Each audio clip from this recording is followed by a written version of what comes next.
رسول الله صلی الله علیه وسلم وایي زه په غار حرا کې ناست یم، یو سپین کالی سړی راننوتی، چې راغی اول وار یې دا راته وویل اقرأ، ووایه. ما ورته ما انا بقاري، زه قاري نه یم. وایي دې سړي په غېږ کې داسې ونیولم، دونه یې ټینګ کړم، زما دا خیال و چې دغه به زما اخري خدت چې پښتۍ به مې یو له بله داسې سره وتلي، دونه یې خوږم کړم، بېرته یې پرېښود. بیا یې راته وویل اقرأ، ووایه. ما ورته ما انا بالقاري، زه نه یم. بیا یې دغونه ټینګ کړم. درېیم وار یې بیا راته وویل اقرأ، ووایه. ما ورته ما انا بقاري، زه نه یم قاري. بیا یې دغونه سخت ټینګ کړم، دغونه یې خوش کړلم. بالاخر یې راته وویله اقرأ باسم ربك الذي خلق خلق الإنسان من علق اقرأ وربك الأكرم الذي علم بالقلم علم الإنسان ما لم يعلم. دا د سورة العلق اول پنځه دي که شپږ آیتونه دي، دغه آیتونه یې راته تېر کړو، دا ووایه. دلته به یوه کوچنۍ نکته ووایو. رسول الله صلی الله علیه وسلم ته چې جبرائیل علیه السلام وایي اقرأ، ووایه. دی ورته وایي زه نسم ویلی، زه امي یم. نو امي سړي ته که وګورو، امي سړی خو لیکلی خط نسي ویلی. دا کتاب د مثلا تاسو ته مخ ته غواړئ امیان خلک چې چا تعلیم نه ده کړی، دا کتاب نوم ویلی سي نسي ویلی. لیکن که زه درته ووایم چې د دې کتاب نوم سیرة المصطفی ده، تاسو یې راسره ویلی سي که نه؟ که زه ووایم ته یې ویلی سي. نو دلته رسول الله صلی الله علیه وسلم جبرائیل علیه السلام ته وایي ما انا بقاري، زه نسم ویلی. نو خو جبرائیل علیه السلام خو دا تورې تېرولو، دغه ووایه. رسول الله صلی الله علیه وسلم ولې بیا نسو ویلی؟ امي خو ورسره ویلی سي، خو خط نسي ویلی. جواب یې راغلی. جواب دا دی چې په بعضو روایاتو کې داسې راځي چې جبرائیل علیه السلام له ځان سره یوه صفه راخیستې ده، دا کوم ورقه یې له ځان سره راخیستې ده چې هغه ورقه په جواهراتو باندې مرصع ده، سره زره او سپین زر شاوخوا ورباندې دي. د هغه ورقه باندې د اتورې لیکل سوي دي. نبي علیه السلام ته داسې ورښکاره کړي وایي اقرأ.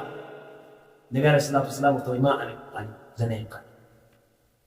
خبره خلاصه شوه چې رسول الله صلی الله علیه وسلم کوم جواب ورکړی ده هغه صحیح جواب ده چې ما انا بالقاري، زه نه یم قاري. او په اول صورت کې نه بلکې په دوم صورت کې سورة البقره کې الله جل شانه په اول آیت کې وایي الف لام میم ذلک الکتاب لا ریب فیه. په ذلک الکتاب کې چې د کتاب لفظ کوم ذکر شوی ده، بعضې مفسرین وایي د کتاب څخه دغه صفه مراد ده کومه چې جبرائیل علیه السلام راوړې ده و نبي علیه السلام.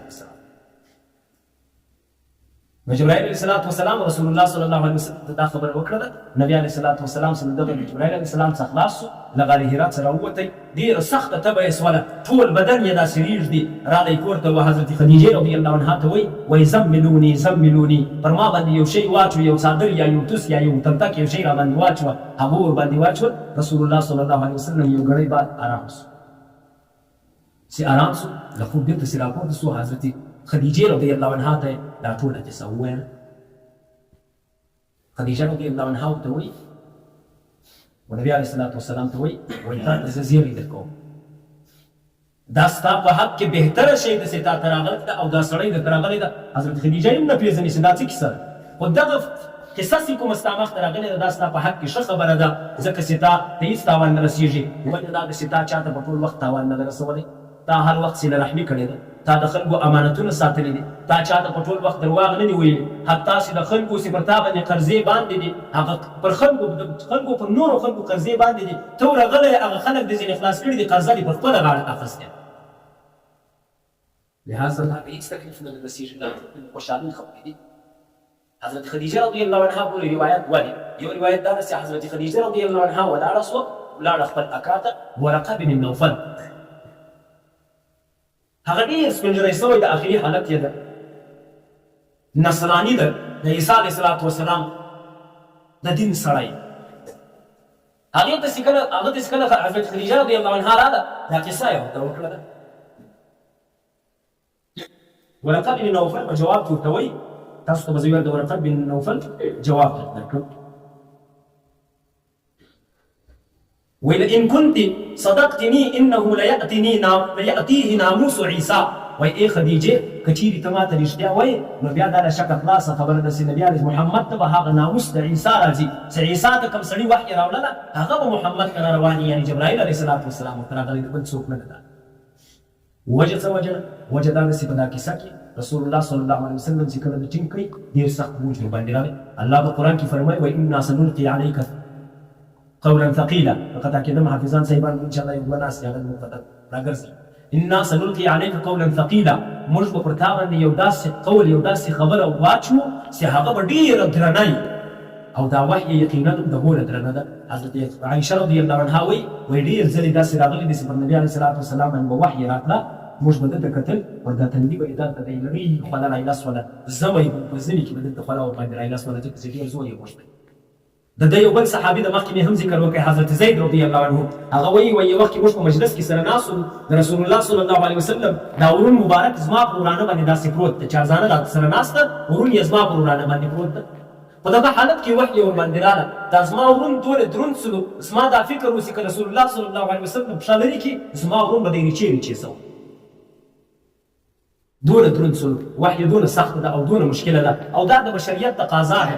نبي علیه الصلاة والسلام هم چونکې بشر د زما او ستا په رقم انسان ده عاجزه ده خلق الانسان ضعیفه. الله تعالی په قرآن کې فرمایي وایي انسان چې ما پیدا کړی ده عاجز او ضعیف مې پیدا کړی ده برداشت یې نه لري. نبي علیه الصلاة والسلام یې هم برداشت نه درلوده خو بیا یې هم برداشتولې. د بشریت تقاضا دا ده چې هغه دا وحی نسي برداشتولی. حضرت موسی علیه الصلاة والسلام په اړه باندې راځي تاسو د موسی علیه السلام قصې ډېرې اورېدلي و ډېر جلالي سړی هغسې کله الله تعالی ورته وویله وایي دا ستا په لاس کې سیلکړه ده دا وغورځوه ده سیلکړه وغورځوله له هغې څه اژدها مار جوړ سو. روایاتو کې راځي وایي موسی علیه الصلاة والسلام دونه تیزه منډه واخیسته تر شا یې نه دي کتلی د دا مار څه وګرېدی. بشر د ګوره انسان د خامخا بیریږي خو دغه مار په حقیقت کې د الله تعالی له جانبه د ده یو معجزه وه بېرته الله تعالی ورته وویل ته مه بیرېږه در وایه د خپله نه کړی دی در واخله داسې لاس ور واچوئ هغه مار بېرته راکاږ شو. دا د بشریت تقاضا ده چې پر انسان باندې وحی وچ کوي. خو خیر دې ځای ته به راسو رسول الله صلی الله علیه وسلم چې کله حضرت خدیجې رضی الله عنها دا خپل اکا ته وویل یو بل روایت کې داسې راځي چې حضرت خدیجې رضی الله عنها نبي علیه الصلاة والسلام تر لاس ونیوی ویې کړئ ورقه بن نوفل هغه ته چې کله نبي علیه الصلاة والسلام دا خبرې وکړې ورقه بن نوفل ورته وایي که ته چیرې رښتیا وایې نو تا ته به انشاءالله هغه ناموس را روان دی خو ناموس چې موسی ته ولې خدیجې ته د عیسی دا وویل چې د عیسی چې کوم ناموس ته هغه راځي نبي علیه الصلاة والسلام ته وایي هغه ناموس درته را روان ده کوم چې د موسی یعنی جبرائیل علیه الصلاة والسلام درته راځي تا او ای محمده ورقه بن نوفل ورته وایي کاشکې زه ځوان وای په هغو شپو کې چې ستا قوم تا په خپله د مکې مکرمې له خپل وطنه د باسي پسې رسول الله صلی الله علیه وسلم ورته وایي زه به خپل کلي له خپل وطنه څه ځم زما کلیوال زما قریبان به ما پسې دی ورته یوازې ته نسې هر څومره نبیان راغلي د نبوت دعوا یې کړې ده دعوت یې چلولی ده هغه ټول د خپلو قریبانو پسې اخیستي دي خپل قریبانو دښمني ورسره کړي دي لهذا ته هم نسې ماتېدلی او دا خبرې ورته وکړه والابشر فأنا أشهد أنك الذي بشر به ابن مريم وأنك على مثل ناموس موسى وأنك نبي مرسل أنك تؤمر بالجهاد دا یې ورته وویله خوشخبري درکوم زه دا ګواهي ورکومه چې ته هغه څوک یې د چا زیری چې عیسی ابن مریم ورکړی ده علیه السلام او هغه څوک یې د چا زیری موسی علیه السلام ورکړی ده او ته په څېر د موسی علیه السلام یې ځکه چې ته هم امر بالجهاد کوې موسی علیه السلام هم جهاد کوئ ته به هم جهاد کوې. دا د رسول الله صلی الله علیه وسلم بعد الوحی ده چې دته اول وحی راشو سوی ده رسول الله صلی الله علیه وسلم ته په غار حرا کې د عمر مبارک 40 کاله وو. الله تعالی دې موږ او تاسو ته د رسول الله صلی الله علیه وسلم سیرت را زده کړي د ده صورت دې الله را زده کړي د ده طریقې دې الله را زده کړي د ده د طریقو د ده سیرت طرز کوم ده تګ یې هم جلا تګ ده هر قسم عمل چې ده هغه جلا جلا ده. په روایاتو کې راځي وایي په دا صحابو او په صحابیاتو کې د رسول الله صلی الله علیه وسلم سره مشابه یعنی دته ډېر نږدې هېڅوک دونه نه و لکه د ده لور حضرت فاطمه رضی الله عنها. حتی چې فاطمه که چېرته د نر کالي اغوستې وای د شا لخوا روانه وای چا به دا نه وای ویلي چې دا فاطمه روانه ده که پلار روان په تګ کې هم ورسره مشابه ده. له ما او تا ته رسول الله صلی الله علیه وسلم دا نه غواړي چې دی له ما سره په تګ کې هم مشابه سي دا نه راڅه غواړي چې دی زما هر سنت عملي کوي نه بلکې چې کوم سنت ستاسو په وس هغه عملي کوي عملي کوو به انشاءالله رسول الله صلی الله علیه وسلم ژوند